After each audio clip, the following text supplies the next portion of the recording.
Adapted by Adair. Illustrated by Kathi, McCord. Once upon a time, there was a sweet, kind, and pretty young girl named Cinderella. She had a very mean stepmother and two stepsisters who made her life miserable. They all treated Cinderella as if she were a mere servant. Cinderella worked hard all day while her stepmothers and stepsisters spent their days preening in front of the mirror, but her heart was so pure she didn't even mind. One day, something very exciting arrived. It was an invitation to the prince's fancy ball, but Cinderella wasn't not allowed to go. Finally, it was the night of the ball. As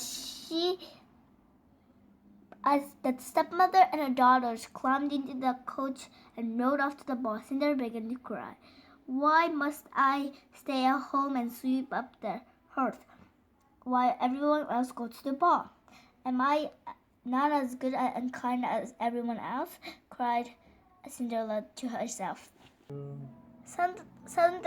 Suddenly, Cinderella's fairy godmother magically appeared.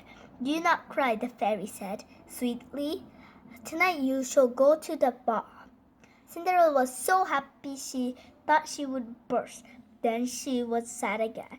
How will I get there? What will I wear? With a wave of her wand, the fairy godmother turned an ordinary pumpkin into a lavish coach. Poof! The fairy godmother transformed 6 white mice into strong with white horses and changed a rat into a handsome driver. Finally, the fairy godmother waved her wand and Cinderella's old dress turned into a lovely gown, completely with delicate glass slippers. Her fairy godmother called out a warning. At midnight, the coach will turn back into a pumpkin, the horse into mice, the driver into a rat, and you must not be late. When Cinderella arrived at the ball, the prince fell in love with her at first sight. He would dance with no one else. As they glided across the floor, Cinderella fell in love with the prince too. Cinderella was so happy she forgot the time. When the clock sounded the night stroke of midnight, Cinderella remembered her fairy godmother's warning and dashed out of the ballroom. Cinderella flew down the palace steps in such a hurry she left one of her glass slippers behind. The prince ran after Cinderella, but it was too late. She was already gone. He had never even learned her name. The prince spied the glass slipper on the palace steps. It must belong to her, he thought.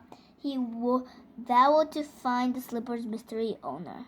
The very next day, the prince began to search the maiden who could wear the glass slipper. He visited every home in the land. Finally, the prince arrived at Cinderella's. The sister both tried on the slipper. They pulled and tugged and pushed out, but their feet was too big. Cinderella asked, "May I try?" The prince held out the girl's glass slipper for Cinderella. Her foot slipped into it with ease. "It fits!" she shrieked. The stepmother. "It fits!" howled the stepsisters. "It fits!" whispered the prince. He was so overcome with love and joy that he and Cinderella were married that very day. They lived happily ever after. As for their stepmother and stepsister, Cinderella did not punish them, but they did have to learn how to do their own cooking, cleaning, and ironing, and that was punishment enough.